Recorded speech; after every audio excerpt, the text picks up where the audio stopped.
কঠোর বিধিনিষেধের দ্বিতীয় দিনে ফাঁকা ঢাকা, বৃষ্টির মধ্যেও তৎপর সেনাবাহিনী পুলিশ। করোনায় আরও ১১২ জনের মৃত্যু।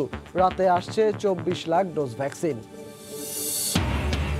প্রবাসীদের টিকা নিবন্ধনের প্রথম দিনই চরম অব্যবস্থাপনা, সার্ভার জটিলতায় শুরু হয়নি কার্যক্রম।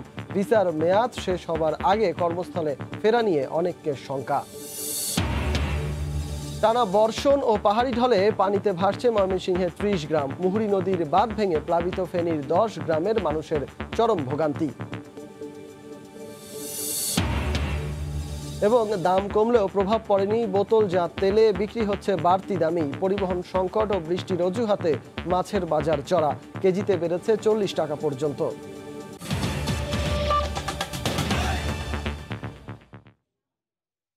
সময় সংবাদের সঙ্গে আছি আমি সজল মিত্র রিচার্ড। কঠোর বিধিনিষেধের দ্বিতীয় দিনে ঢাকা একেবারেই ফাঁকা। প্রথম দিনের তুলনায় আজ সড়কে মানুষের আনাগোনা অনেকটাই কম। বৃষ্টি উপেক্ষা করে প্রতিটি পয়েন্টেই তৎপর সেনাবাহিনী, র্যাব, পুলিশ সদস্যরা। অকারণে বের হলেই জরিমানা করা হচ্ছে, দেয়া হচ্ছে মামলা। সংক্রমণ রুখতে সরকার ঘোষিত কঠোর বিধিনিষেধের অন্যতম বিনা প্রয়োজনে ঘরের বাইরে বের না হওয়া। অথচ কারো প্রয়োজন দিনাজপুর যাত্রা, কারো মানিকগঞ্জ, কেউ আবার ঘর পেরিয়ে সড়কে নেমেছেন চা কিংবা সিগারেটের আসক্তি মেটাতে। সিগারেট নিতে আসছিলাম। সিগারেট নিতে বাইরে বের হয়েছেন? না, আমি কাজে যাচ্ছি। তো লকডাউনের জন্য অফ, তো অফিস টফিস সব অফ হয়ে গেছে, এর জন্য আপনার বাড়িতে যাচ্ছি। আসিয়া লকডাউন পড়েছে, যাইতেই হবে বাড়িতে, আগে যা পাবো যাইতে হবে আর কি। শুক্রবার দিনভর গুড়ি গুড়ি বৃষ্টির মাঝেও চোখে পড়ে সাধারণ মানুষের এমন অজুহাত। তবে প্রথম দিনের তুলনায় অনেকাংশেই কম ছিল মানুষের ঘরের বাইরে বের হওয়ার প্রবণতা। আমার ভাইয়ের ফার্মেসি আছে, তো এই যে বিজিবি মার্কেটের ভিতরে, তো অন্য ফার্মেসি থেকে নিলে তো টাকা দিতে হবে, ওর কাছ থেকে নিলে টাকা দিতে হবে না। আমার একটা বোন মারা গেছে বুধবারে, স্বাস্থ্য বোন আপন, তার জন্য যাচ্ছে, মনটা ভালো লাগে না। আমি থাকি জামাইয়ের সাথে খিলগাঁওতে, আমার আম্মু থাকে এখানে, এই জন্য দেখতে আসছি। এদিকে বৃষ্টি উপেক্ষা করে নগর জুড়ে দায়িত্ব পালন করতে দেখা গেছে পুলিশ, সেনাবাহিনী ও র্যাব সদস্যদের। এ সময় প্রতিটি মানুষকেই পড়তে হয় আইন শৃঙ্খলা বাহিনীর জেরার মুখে। বিনা প্রয়োজনে ঘরের বাইরে বের হলে গুনতে হয় জরিমানা। জরিমানা করা হলো, আমার কাজ ছাড়া বের হয়েছে, জরুরি কাজ ছিল। আমি ব্যাগে চলে যাই, পুলিশ আমাকে সেটাও দিতেছে না, বলতেছে মামলা নিতে হবে। প্রথম দিনের তুলনায় সড়কে মানুষের উপস্থিতি কম থাকায় সন্তুষ্টি প্রকাশ করেন দায়িত্বশীলরা। মানুষজন যেটা বুঝতে পারছে যে তারা যদি প্রয়োজন ছাড়া বের হয়, সেক্ষেত্রে তারা যে কোনো অর্থদণ্ড অথবা কারাদণ্ডের মুখোমুখি হতে হবে। প্রজ্ঞাপনে যাদের যাওয়ার অধিকার আছে একমাত্র তাদেরকে আমরা অ্যালাউ করি। আমাদের সাথে ম্যাজিস্ট্রেট আছে, তো যাদেরকে জরিমানা আওতার প্রয়োজন মনে করছি তাদেরকে তার কাছে হ্যান্ড ওভার করছি, তিনি সেভাবে তার ধারা মোতাবেক জরিমানা করছেন। অপ্রয়োজনে ঘর থেকে কোনো বের হয়ে প্যাডেস্ট্রিয়ান হিসেবে রাস্তায় আসতে পারে, সেই ব্যবস্থাগুলোর দিকেও আমরা লক্ষ্য রাখছি। ১ জুলাই থেকে শুরু হওয়া কঠোর বিধিনিষেধ চলবে আগামী ৭ জুলাই পর্যন্ত। গত বছরের ৮ মার্চ থেকে দেশে শুরু হওয়া করোনা সংক্রমণ এ পর্যায়ে এসে প্রতিদিনই দেখাচ্ছে তার ভয়ঙ্কর রূপ। বাড়ছে শনাক্তের সংখ্যা, মৃত্যুর সংখ্যাও উদ্বেগজনক। এই অবস্থায় বিশেষজ্ঞরা বলছেন স্বাস্থ্যবিধি মানার পাশাপাশি লকডাউন পুরোপুরি বাস্তবায়ন করা গেলেই সম্ভব দ্রুত সংক্রমণশীল ডেল্টা ভেরিয়েন্ট রুখে দেয়া। রাশেদ বাপ্পি, সময় সংবাদ, ঢাকা। এই মুহূর্তে রাজধানীর বনানী এলাকায় আছেন সহকর্মী কামরুল হাসান সবুজ। সরাসরি চলে যাব তার কাছে। সবুজ। রিচার্ড, করোনা ভাইরাসের সংক্রমণ রোধে যে কঠোর লকডাউন দেওয়া হয়েছে আজকে তার দ্বিতীয় দিন সকাল থেকে কিন্তু আমরা রাজধানীর বিভিন্ন এলাকায় ঘুরেছি এবং এখন আমরা আছি বনানীতে। এই বনানীতে আসার আগে আমরা আবদুল্লাপুর থেকে যে রাস্তা দিয়ে এই বনানীতে এলাম, এই বনানীতে আসার সময় আমরা দেখেছি যে বিমানবন্দর থেকে এই মহাখালী পর্যন্ত এই রাস্তাতে আসলে দ্রুত গতিতে গাড়িগুলো ছুটছে, অর্থাৎ কোনো বাধার বা চেকের মুখে পড়তে হচ্ছে না। এবং সেই গাড়িগুলো কিন্তু অনেক গাড়ি আছে, ব্যক্তিগত গাড়ি, যে গাড়িতে আসলে জরুরি সেবার আওতাভুক্ত এরকম কোনো স্টিকার বা কোনো কিছু নাই, তারপরেও এই গাড়িগুলো চলছে। এবং যে রিক্সা চলছে, রিক্সাতে যে কিন্তু 2-3 পর্যন্ত আমরা চলতে দেখেছি, অর্থাৎ অযান্ত্রিক যানবাহন চলার যে অনুমতি রয়েছে সেখানেও কিন্তু স্বাস্থ্যবিধি মানার কথা রয়েছে। কিন্তু এখানে আমরা দেখেছি আসলে 2-3 উঠলে যে দূরত্ব, করোনা ভাইরাসের সংক্রমণ রোধে যে দূরত্ব বজায় রাখতে হয় সেটা কিন্তু অবশ্যই থাকে না। এবং আমরা কিছুক্ষণ আগে হাতিরঝিল গুলশান হয়ে যে রাস্তা দিয়ে দেখলাম, সেখানেও কিন্তু আছে যে আসলে এই মুহূর্তে সড়কে লোকজন কিছুটা কম, যেহেতু আজকে শুক্রবার, জুমার নামাজের পরে অনেকেই বের হয় না। কিন্তু যে তৎপরতা অর্থাৎ সংক্রমণ রোধে যে আইন শৃঙ্খলা রক্ষাকারী বাহিনীর যে তৎপরতা, সেই তৎপরতাতেও শিথিলতা আমরা অন্তত এই সড়কগুলোতে টহলের জায়গা থেকে দেখেছি যে শিথিলতা আছে। এবং আমরা যাদের কয়েকজনের সাথে কথা বলেছি যারা এই যে হেঁটে চলাচল করছেন, তারা আসলে দূর গন্তব্যে অর্থাৎ যে তারা যানবাহন পাচ্ছেন না বা পরিবহন পাচ্ছেন না, কিন্তু তারপরে তারা দূর গন্তব্যের উদ্দেশ্যেই রওনা দিয়েছেন। আমরা দেখেছি যে বনানীতে আমরা কথা বলেছি, কেউ বের হয়েছেন আব্দুল্লাহপুর যাওয়ার জন্য, অর্থাৎ তারা হেঁটেই রওনা দিয়েছেন। এবং আব্দুল্লাহপুর কয়েকজনের সাথে কথা বলেছি, তারা আসলে এখানে এই আব্দুল্লাহপুর এসে যানবাহন সংকটে পড়েছেন এবং রিক্সা ভাড়া তাদের কাছ থেকে 3 থেকে 4 গুণ চাওয়া হচ্ছে। এবং তারা কিন্তু এসেছে ঢাকার বাইরে থেকে, অর্থাৎ ময়মনসিংহ থেকে এসেছে, জামালপুর থেকে এসেছে, এইভাবেও কিন্তু ঢাকাতে আসছে। এবং আমরা যে চেকপোস্টগুলো দেখেছি, সেই চেকপোস্টগুলোতে আসলে যানবাহনগুলোকে যতটুকু তদারকির বা জবাবদিহিতার বা জেরার মুখে পড়তে হচ্ছে, সেই হিসেবে কিন্তু যারা পায়ে হেঁটে চলাচল করছেন, একাধিক মানুষ একসাথে কিংবা রিক্সায় যারা চলাচল করছেন, তাদেরকে কিন্তু আসলে জবাবদিহিতার মুখে আসতে হচ্ছে না। তো সব কিছু মিলে আমরা যে দিনভর দেখেছি, সেখানে হচ্ছে যানবাহন চলাচলের ক্ষেত্রেও যে জরুরি সেবার আওতাভুক্ত না এরকম যানবাহনও যখন চলছে, তখনও আসলে যে আইন শৃঙ্খলা রক্ষাকারী বাহিনীর জেরার মুখে পড়তে হচ্ছে, সব ক্ষেত্রে এরকমটা আমরা দেখিনি। সব কিছু মিলিয়ে যে করোনা ভাইরাসের সংক্রমণ রোধে যে কঠোর লকডাউন দেওয়া হয়েছে, তার দ্বিতীয় দিনের সকাল থেকে আমরা রাজধানীর বিভিন্ন এলাকায় দেখেছি মোটামুটিভাবে লোকজন তুলনামূলকভাবে কম, কিন্তু যতটা তদারকি আরও করা দরকার এই লকডাউনকে কার্যকর করার জন্য, সেই তদারকিটার ক্ষেত্রে কিছুটা শিথিলতা বিভিন্ন জায়গাতে দেখেছি। তো রিচার্ড, আমার কাছে করোনা ভাইরাস রোধে কঠোর লকডাউনের দ্বিতীয় দিনের দুপুরবেলার খবর এই ছিল। কঠোর লকডাউনের সার্বিক পরিস্থিতি জানাতে রাজধানীর বনানী থেকে আমাদের সঙ্গে যুক্ত হয়েছিলেন সহকর্মী কামরুল হাসান সবুজ। নগর শহর উপজেলা পেরিয়ে গ্রামে গঞ্জে ছড়িয়ে পড়েছে করোনা। 24 ঘন্টায় 112 জন মারা গেছেন। এর মধ্যে খুলনা বিভাগেই সর্বোচ্চ 44 জন। শনাক্তের হারে এখন সবার উপরে বরিশাল 53.36%। হাসপাতালে শয্যা সংকটে আক্রান্তদের নিয়ে বাড়ছে স্বজনদের উৎকণ্ঠা। রিপোর্টার ও প্রতিনিধিদের পাঠানো তথ্য ও ছবি নিয়ে প্রতিবেদন। দেশব্যাপী ছড়িয়ে পড়েছে মহামারী করোনা। প্রতিদিনই আক্রান্ত ও উপসর্গ নিয়ে মারা যাচ্ছে শতাধিক মানুষ। রাজশাহী মেডিকেলে 17 জন এবং ময়মনসিংহে 14 জনের পাশাপাশি খুলনা বিভাগে মারা গেছেন 44 জন। হাসপাতালগুলোতে দেখা দিয়েছে শয্যা ও অক্সিজেন সংকট। আমার বেডের পাশে একজন লোক মারা গেল, আইসিইউর কোনো ব্যবস্থাই নাই জায়গায়। প্যান্ডেমিক সিচুয়েশনটা এখানে ঢুকলেই বোঝা যাবে যে কতটা ভয়াবহ অবস্থা। রাজশাহী মেডিকেল কলেজ হাসপাতালে গত 24 ঘন্টায় 17 জন মারা গেছেন। এর মধ্যে রাজশাহীর 10 জন, চাঁপাইনবাবগঞ্জের 3 জন, নাটোরের 2 জন, নওগাঁর 1 জন এবং পাবনার 1 জন। হাসপাতালের 2টি পিসিআর ল্যাবে 467 জনের নমুনার মধ্যে 198 জন করোনা শনাক্ত হয়েছেন। এখানে ভর্তি করার জন্য অক্সিজেন দিতে হবে। পেশেন্টগুলো অতিরিক্ত আসতেছে। ময়মনসিংহ মেডিকেলে আক্রান্ত ও উপসর্গ নিয়ে 14 জন মারা গেছেন। 621 জনের নমুনা পরীক্ষায় শনাক্ত হয়েছেন 147 জন। খুলনার 3টি হাসপাতালে 11 জনের মৃত্যু হয়েছে। এর মধ্যে 9 জনই খুলনার। জেলায় আক্রান্তের হার 45%। এদিকে খুলনা মেডিকেল কলেজের পিসিআর ল্যাবে ভাইরাস ছড়িয়ে পড়ার কারণে শনিবার পর্যন্ত করোনা পরীক্ষা বন্ধ রাখা হয়েছে। বরিশাল শের-ই বাংলা মেডিকেল কলেজ হাসপাতালের করোনা ওয়ার্ডে মারা গেছেন 7 জন। 24 ঘন্টায় 193 জনের নমুনা পরীক্ষায় পজিটিভ 103 জন। শনাক্তের হার সর্বোচ্চ 53.36%। গত 24 ঘন্টায় বগুড়া মোহাম্মদ আলী হাসপাতালেই মারা গেছেন 7 জন। 380টি নমুনা পরীক্ষায় শনাক্ত হয়েছেন 102 জন। টাঙ্গাইলে কমেছে মৃত্যু হার। গত 24 ঘন্টায় 7 জন মারা গেছেন। নতুন করে আক্রান্ত হয়েছেন 235 জন। শয্যা সংকটে অনেকের মেঝেতে রেখেই দেয়া হচ্ছে চিকিৎসা। এছাড়া গত 24 ঘন্টায় যশোরে আক্রান্ত ও উপসর্গ নিয়ে মারা গেছে 9 জন, কুষ্টিয়ায় 7 জন, সাতক্ষীরায় 4 জন, চট্টগ্রামে 4 জন, সিলেটে 2 জন এবং মেহেরপুর, পঞ্চগড়, নাটোর ও নড়াইলে 1 জন করে মারা গেছেন।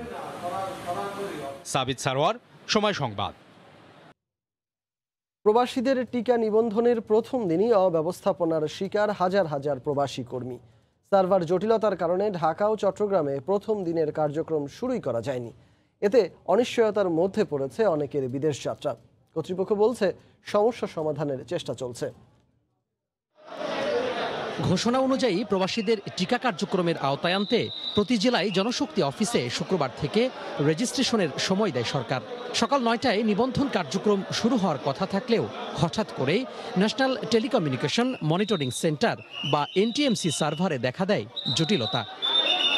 পাসপোর্ট ও ভিসার কপি দিয়ে সার্ভারে নিবন্ধনের জন্য 200 টাকা মোবাইল ব্যাংকিংয়ের মাধ্যমে পে করার সময় স্থগিত হয় সার্ভারের কার্যক্রম। শুরু হয় উপস্থিত বিদেশগামীদের হট্টগোল। এদিকে চট্টগ্রামেও জটিলতা দেখা দেয়, অনিশ্চয়তায় পড়েন প্রবাসীরা। এছাড়া ভিসার মেয়াদ 2-1 দিনের মধ্যে শেষ হয়ে যাওয়ায় অনেকে আছেন চাকুরি হারানোর শঙ্কায়। অনেক ঝামেলার মধ্যে আছি, এখানে আইসা থেকে অফিসের শৃঙ্খলা কোনোটাই ঠিক নাই। বুঝতেছি না যে কি করবো, কোনো ক্লিয়ারেন্স পাচ্ছি না। এখানে গেলে বলো এখানে যান, এখানে গেলে বলো এখানে যান। অনেকের বিষয় হয়তো 15 দিনে 1 মাস আছে, তো গন্তব্য স্থানে যাইতে না পারলে চাকরি করতে পারবো না। এ অবস্থায় দ্রুত সার্ভার সমস্যার সমাধানে চেষ্টা করছেন বলে জানিয়েছেন সংশ্লিষ্টরা। এমআরপি পাসপোর্টের ক্ষেত্রে নগদ শিওর ক্যাশ বিকাশে সরকারের ফিটা পেমেন্ট করার কথা রয়েছে। আমরা ইতিমধ্যে টেকনিক্যাল সাপোর্ট আমাদের ইউনিট রয়েছে, তাদেরকে আমরা অবহিত করেছি। আমাদের ফেসবুক পেজ আছে, আমাদের একটা ওয়েবসাইট আছে, সেখানে বলা আছে শুধুমাত্র দোহার উপজেলার যারা তারা আগামীকাল আসবে। সার্ভার জটিলতা কেটে গেলে কুয়েত ও সৌদি প্রবাসীদের অগ্রাধিকার ভিত্তিতে নিবন্ধনের সুযোগ দেয়া হবে বলে জানায় জনশক্তি অফিস। এছাড়াও আমি প্রবাসী অ্যাপেও নিবন্ধন করা যাবে। তোহা খান তামিম, সময় সংবাদ, ঢাকা। লিটারে 4 টাকা কমানো হলেও রাজধানীর বাজারে কোনো প্রভাব পড়েনি বোতলজাত সয়াবিনের দামে। তবে কমেছে খোলা সয়াবিন ও পাম অয়েলের দাম। এদিকে রাজধানীর কাঁচা বাজারে বেড়ে গেছে মাছের দাম। লকডাউনের সঙ্গে ভারী বর্ষণে পরিবহন ভাড়া বাড়াই এর কারণ বলছেন বিক্রেতারা। কাজল আব্দুল্লাহর রিপোর্ট। বৃহস্পতিবার থেকে সব ধরনের ভোজ্য তেলের দাম লিটারে 4 টাকা কমানোর ঘোষণা দেয় Bangladesh vegetable oil refiners and Vanaspati manufacturers association. এতে বলা হয় খোলা সয়াবিন বিক্রি হবে প্রতি লিটার 125 টাকা ও বোতলজাত প্রতি লিটারের দাম পড়বে 149 টাকা, আর বোতলজাত 5 লিটার বিক্রি হবে 712 টাকায়। এছাড়া খোলা পাম বিক্রি হবে প্রতি লিটার 108 টাকায়। কিন্তু শুক্রবার বাজারে খোলা সয়াবিন লিটারে প্রায় 10 টাকা কমে বিক্রি হলেও প্রভাব পড়েনি বোতলজাত সয়াবিনে। ব্যবসায়ীরা বলছেন দাম কমিয়ে বিক্রি কোনো নির্দেশনা নেই তাদের কাছে। খোলা সয়াবিন কেজি হলো 130 টাকা, আর পাম অয়েল হলো আপনার 110 টাকা বেশি কেজি হিসাবে, লিটার হিসাবে আসলে যে আপনার 99 টাকা। 728 টাকা গায়ে রেট আমরা ওই হিসাবে বেচতে আছি, আর নতুন রেটে যেটা কমবো এটা এখন আসে না। এদিকে ছুটির দিন প্রতিটি বাজারে বেড়ে গেছে মাছের দাম। পরিবহন সংকট ও ভাড়া বেশি হওয়ায় প্রায় সব মাছই কেজিতে 30 থেকে 40 টাকা বেশি দামে বিক্রি হচ্ছে। সিএনজি পাই না, রিক্সা পাই না, কোনো গাড়ি হইতেছে না, যাইতে আসতে কষ্ট হইতেছে খুব সিরিয়াস। 100 টাকার ভাড়া 200 টাকা। কিছুটা বেশি, কিন্তু আসলে দোকানপাট অনেক খোলে নাই তো, এই জন্য হয়তো পরিবহন নাই, যার কারণে একটু বেশি মনে হইতেছে। ভাড়া তো বাড়তি যাচ্ছে, অনেক জায়গায় বন্যার কারণে মাছ অনেক চলে গেছে, এই কারণে একটু মাছের রেটটা বাড়তি হইতেছে। তবে বর্ষার মধ্যেও স্বাভাবিক রয়েছে সবজির দাম। সরবরাহ ঘাটতি না থাকায় প্রায় সব মৌসুমী সবজি প্রতি কেজি বিক্রি হচ্ছে 30 থেকে সর্বোচ্চ 60 টাকায়। দাম নাগালে থাকায় স্বস্তি প্রকাশ করেন ক্রেতারা। তবে ক্রেতা সংকটে বিক্রি নেই বলছেন বিক্রেতারা। দাম ওই আগের মতোই আছে, কিন্তু লোক থাকলে বাজারে বেশি কম হইবে, কিন্তু লোকই তো নাই। কাঁচামালের দাম বাড়ে না, যেমন আমরা ভেন্ডি 40 টাকা বেচতেছি, পটল 40 টাকা বেচতেছি, ফুলকপি 35 টাকা 40 টাকা বেচতেছি, টমেটো 60 টাকা বেচতেছি। আমরা তো মনে হচ্ছে আতঙ্ক হয়ে গেছি যে লকডাউনে বাইরে যেতে পারে, এখন তো এসে দেখলাম যে না, বাজার স্থিতিশীল আছে। বাজারে গরুর মাংস 580 টাকা, ব্রয়লার মুরগি 140 টাকা ও সোনালী মুরগি বিক্রি হচ্ছে 250 টাকা কেজি দরে। কাজল আব্দুল্লাহ, সময় সংবাদ, ঢাকা। গত দুদিনের টানা বর্ষণ ও পাহাড়ি ঢলে নদীর বাঁধ ভেঙে ময়মনসিংহের সীমান্তবর্তী ধোবাউড়া উপজেলার 30টি গ্রাম প্লাবিত হয়েছে। গতকাল সন্ধ্যা থেকে পানি কমতে শুরু করলেও এখনও পানিবন্দী আছে অন্তত 2000 পরিবার। পানির নিচে তলিয়ে আছে রাস্তাঘাট, ফসলি জমি, বীজতলা, ভেসে গেছে পুকুরের মাছ। স্থানীয়রা জানান, ধোবাউড়া উপজেলায় নেতাই নদীর বেড়িবাঁধ ভেঙে প্লাবিত হয় নিচু এলাকা। এতে 30 গ্রামের হাজার হাজার মানুষ পানিবন্দী হয়ে পড়েন।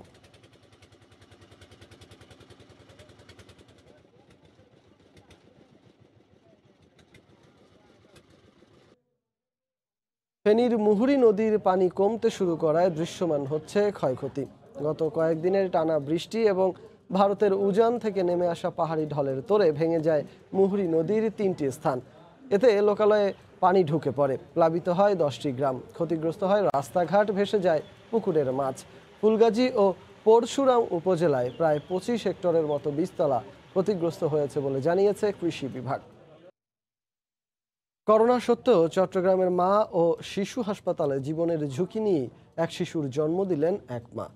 চিকিৎসকরা বলছেন, এমন অবস্থায় কোভিড রোগীর নর্মাল ডেলিভারি চ্যালেঞ্জিংই নয়, অস্বাভাবিক ঘটনাও। অনেক বিশ্বাসের ক্যামেরায় শফিকুল আলমের প্রতিবেদন। সন্তানকে দেখাতে হবে পৃথিবীর আলো, তাই কোভিড আক্রান্ত মা মুখে হাইফ্লু নাজাল কানুলায় 60 লিটার করে অক্সিজেন নিয়েও প্রসব বেদনা ভুলে জন্ম দিলেন কন্যা সন্তানের। শ্বাসরুদ্ধকর চ্যালেঞ্জিং এমন নর্মাল ডেলিভারির পর মায়ের ভিচিহ্ন আর উৎসবের আমেজ ডাক্তার নার্স সবার মাঝে। করোনা আক্রান্ত হওয়ায় কোনো হাসপাতাল অন্তঃসত্ত্বা ঝুমা আক্তারের সন্তানকে জন্ম দেওয়ার রিস্ক নিতে রাজি হয়নি। নানা হাসপাতাল ঘুরে অবশেষে 28 জুন ভর্তি হয় চট্টগ্রাম মা ও শিশু হাসপাতালে। কোভিড আইসিইউতে চিকিৎসার পর শুক্রবার রাতেই জীবনের ঝুঁকির মধ্যে জন্ম দেন কন্যা সন্তানের। প্রত্যেকে সাহস দিছে এবং আমাকে বলছে যে আপনি আল্লাহর উপর ভরসা করে থাকেন, ইনশাল্লাহ সব ঠিক হয়ে যাবে, এই জায়গাতে নর্মাল ডেলিভারি করা সম্ভব। তারপরে ওনাদের একান্ত চেষ্টার ফলে এটা সম্ভব হয়েছে। এমন ব্যতিক্রমী ডেলিভারিতে রোগীর পাশে থাকতে পেরে আনন্দিত হাসপাতালের নার্স সহ সবাই। আমরা রিক্সে গিয়ে যে এত বড় একটা অসাধ্য সাধন করছি, এটা মনে হয় কি পাইছি এটা বলার মতো না, ভাষায় প্রকাশ করার মতো না। মা অনেক সাপোর্ট করছে আমাদেরকে, ওনার যথেষ্ট সাহস, উনি সাপোর্ট করছে বলে আমরা করতে পারছি। চিকিৎসকরা বলছেন, এমন শ্বাসরুদ্ধকর অবস্থায় কোভিড রোগীর নর্মাল ডেলিভারির বিরাট চ্যালেঞ্জ ও ঝুঁকি ছিল তাদের জন্য। 50 লিটার বা 60 লিটার অক্সিজেন দিয়ে ডেলিভারি করানোর সিস্টেমটা আসলে সম্ভব ছিল না। আমরা অনেক খুশি ব্যাপারটা, পেশেন্ট ভালো আছে, সাথে বাচ্চাও ভালো আছে, কারো আসলে কোনো ক্ষতি হয় নাই। এই জন্যই আসলে আমরা খুবই আনন্দিত। চট্টগ্রাম মা ও শিশু হাসপাতালে 25টি কোভিড আইসিইউ সহ 140টি শয্যা রয়েছে। শফিকুল আলম, সময় সংবাদ, চট্টগ্রাম। দেশের বাইরের খবর। যুক্তরাষ্ট্রের পশ্চিমাঞ্চলীয় বেশ কয়েকটি অঙ্গরাজ্যে তীব্র দাবদাহে দিশেহারা মানুষ। অসুস্থ হয়ে হাজারো মানুষ ভর্তি হচ্ছেন হাসপাতালে। এদিকে দেশটির বিভিন্ন অঙ্গরাজ্যে প্রতিদিনই দাবানলে পুড়ছে শত শত একর বনাঞ্চল। ক্যালিফোর্নিয়া থেকে বিস্তারিত লস্কর আল মামুনের রিপোর্টে। প্রচণ্ড গরমে অতিষ্ঠ যুক্তরাষ্ট্রের বেশ কয়েকটি অঙ্গরাজ্যের বাসিন্দারা। অরেগন অঙ্গরাজ্যের বিভিন্ন জায়গায় তাপমাত্রা ওঠানামা করেছে 46 ডিগ্রি সেলসিয়াস পর্যন্ত। দাবদাহে দিশেহারা ওয়াশিংটনের মানুষও, সেখানে গরমে এরই মধ্যে মারা গেছেন বেশ কয়েকজন। তীব্র দাবদাহের মধ্যেই ভয়াবহ দাবানলের লেলিহান শিখায় পুড়ে ছাই হয়ে যাচ্ছে সবকিছু, বিপর্যস্ত হয়ে পড়েছে জনজীবন। লস্কর আল মামুন, সময় সংবাদ, যুক্তরাষ্ট্র। খেলার খবর। ইউরো চ্যাম্পিয়নশিপ প্রসঙ্গ। রাতেই শুরু হচ্ছে কোয়ার্টার ফাইনালের লড়াই। প্রথম বিগ ম্যাচেই আসরের সাবেক চ্যাম্পিয়ন ইতালির মুখোমুখি হবে ফিফা র্যাঙ্কিংয়ের 1 নম্বর দল বেলজিয়াম। ম্যাচটিকে ঘিরে উন্মাদনায় কাঁপছে গোটা ইতালি। সমর্থকদের বিশ্বাস, ফর্মের ধারাবাহিকতা ধরে রেখে সেমিতে জায়গা করে নেবে মানচিনির দল। রোম থেকে জুমানা মাহমুদের রিপোর্ট। সেই 1968 সালের পর ইউরো কাপ জিততে পারেনি ইতালি। সময়ের হিসাবে পার হয়েছে 53 বছর। 2000 এবং 2012 সালের ফাইনালে উঠেও সুযোগ হয়নি শিরোপা পুনরুদ্ধারের। তবে এবার অপ্রতিরোধ্য আজ্জুরি বলেই যত আশা। বেলজিয়ামের বিপক্ষে মহারণ, তাই তো জার্মানির মিউনিখের অ্যালিয়েন্স অ্যারেনা যেন ভর করবে গোটা ইতালিতে। সমর্থকরাও বেশ আশাবাদী, বলছেন বেলজিয়ামকে হারিয়ে সেমিফাইনালের টিকিট পাবে প্রিয় দল। আমি আশাবাদী, অবশ্যই ইতালি জিতবে। আমরা তো অবশ্যই সাপোর্ট ইতালির করি, যেহেতু ইতালিতে থাকি এবং ইতালির খেলাও খুব সুন্দর। ওই খেলার দিকটাও সাপোর্ট করি, এছাড়া থাকি এই কারণেও সাপোর্ট করি, তো সব মিলে আমরা ইতালি। এদিকে ইতালির প্রধানমন্ত্রী মারিও দ্রাগি বলেছেন, ইউরো চ্যাম্পিয়নশিপের ফাইনাল খেলাটি এমন কোনো দেশে হওয়া উচিত নয় যেখানে প্রতিদিনই করোনা সংক্রমণ বাড়ছে। তবে এসব নিয়ে উদ্বিগ্ন নন সমর্থকরা, দৃষ্টি রাখছেন ম্যাচেই। বেলজিয়ামের বিপক্ষে ম্যাচ নিয়েই যত চিন্তা আমাদের, ওরা অনেক শক্তিশালী, তবু আশা করছি সেমিতে আমরাই খেলব। কোয়ার্টার ফাইনাল ম্যাচ দেখার জন্য বিপুল সংখ্যক ইতালির সমর্থক জার্মানি পৌঁছেছেন। আর যারা যেতে পারেননি তারা আজ্জুরিদের জন্য গলা ফাটাবেন মিলান রোমের রাস্তায়। জুমানা মাহমুদ, সময় সংবাদ, রোম, ইতালি। এ পর্যায়ে শীর্ষ সংবাদ জানিয়ে দিচ্ছি আরেকবার। কঠোর বিধিনিষেধের দ্বিতীয় দিনে ফাঁকা ঢাকা। বৃষ্টির মধ্যেও তৎপর সেনাবাহিনী, পুলিশ। করোনায় আরও 112 জনের মৃত্যু। রাতে আসছে 24 লাখ ডোজ ভ্যাকসিন। প্রবাসীদের টিকা নিবন্ধনের প্রথম দিনেই চরম অব্যবস্থাপনা। সার্ভার জটিলতায় শুরু হয়নি কার্যক্রম। ভিসার মেয়াদ শেষ হওয়ার আগে কর্মস্থলে ফেরা নিয়ে অনেকে শঙ্কায়। এবং টানা বর্ষণ ও পাহাড়ি ঢলে পানিতে ভাসছে ময়মনসিংহের ৩০ গ্রাম। মুহুরী নদীর বাঁধ ভেঙে প্লাবিত ফেনীর 10 গ্রামের মানুষের চরম ভোগান্তি। এই ছিল এখনকার মতো, আর সঙ্গে থাকুন সময়।